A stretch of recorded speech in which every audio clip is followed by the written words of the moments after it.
And I said, but our amendment's not going to cause any change. It's just going to clarify, ensure that when the province and the federal government said, if you will maintain your right to tax exemption, I don't know why they just couldn't include the schedule. It would make life so much easier right now.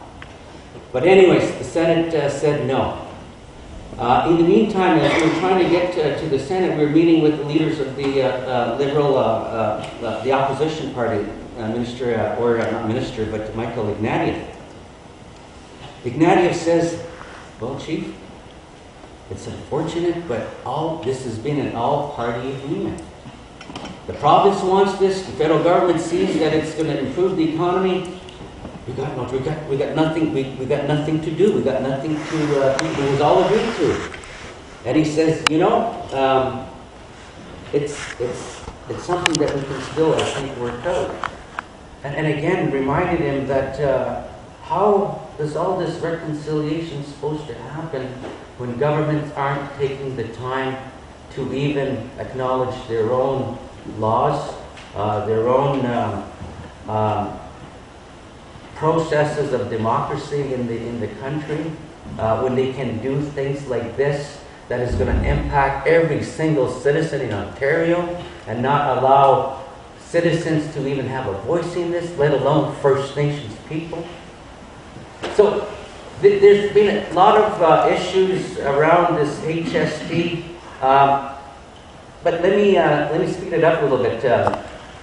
We had the provincial government agree with us that their intention was not to take 8 cents out of every dollar that you have in your pocket. They said that was not our intention, because we reminded them First Nations people are the most marginalized. First Nations people are at or below poverty. Many of our people, many of our communities struggle with housing.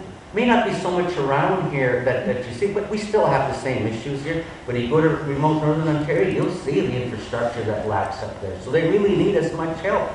And if you're going to take 8 cents on their dollar that they barely have, that doesn't make any sense. So we asked an economist, what does that mean in terms of the total dollars and cents? And we initially asked the provincial government, you wanna go halves on paying for an economist? They said, yeah, sure. And then we asked them again, okay, let's go. So, we got to do this. And I said, well, that's wasting time. We went and got an economist from a well-known school of business, that's University of York University, Schulich School of Business, and his name is Dr. Fred Lazor. He did an analysis, an assessment of what is going to impact us as First Nations people. What he said was that 85 to 120 million is going to come out of our pockets to give to the government. That's what it's going to total. He said, wow, that's crazy. Majority of our people are on welfare, are on social assistance or some kind of fixed income, or very marginally in the labor force. But anyways, we said, wow, that's significant. And why is government wanting to steal, again, that money from us? So we did, again, issue that to the ministers when we met with them. We said, I don't know how or why government does not honor the treaties. Number one, it's a nation to nation. You have no right to taxes. So we have to go, way over there when we had absolutely no intention to have to go there. Now we're having to fight for our rights because they're taking them away. And what does that mean? That means this. That means educating you guys. That means providing the information so that you know when you're standing with the chiefs, when you're pushing the chief and the council, why you're doing it. Because you're impacted. And your children and their grandchildren and their grandchildren are going to be impacted because their rights are being taken away again. And yet, if this was simple, this could have been simply resolved. Is it going to be resolved? I still hope so. But it's not in the format of, or in the recognition of our rights. It's in the government's goodwill, as they put it. And that's, but at the end of the day, if it puts that 8 cents back in your pocket, I'm saying great, because that's what we have. The objective is to restore that point of sale exemption. That's what we've been asked to do, and that's what we're going to make sure that we do. So, we had the provincial government, because they were saying, we're standing shoulder to shoulder with you guys, Chief. There's not even a piece of daylight that can get through this. And we said, wow, you're kidding. Okay, so what are you going to do? How are you going to do it? And he said, well, we agree with you. We said, that's not good enough. You signed an agreement with Canada called the Comprehensive Integrated Tax Coordination Agreement. A formal agreement they signed to say that this is how they're going to do it. And in there, we had our lawyers look at it, and when we said, there are ways we can ensure this point of sale exemption can happen. Here's what we can do. So we said to the provincial government, the Minister of Finance, the Minister of Aboriginal Affairs, and Minister of Revenue, when we sat down with them, we developed an agreement, and we said, you know, this is an agreement between you and I. You said you want to make sure that we maintain a point of sale exemption. I said, sign this. Sign this agreement. This is what we say.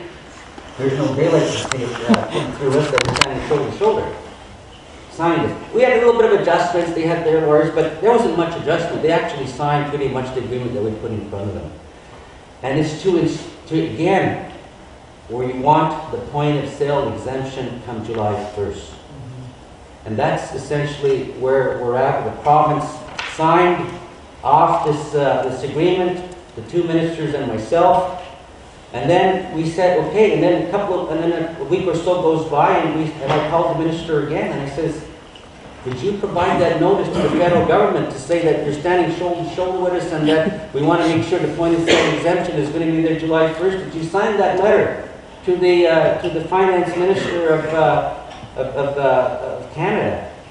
And he said, no, not yet. I said, well, we need you to do that first step, because that's essentially what's required. As this was going on, prior to this, let me just back up.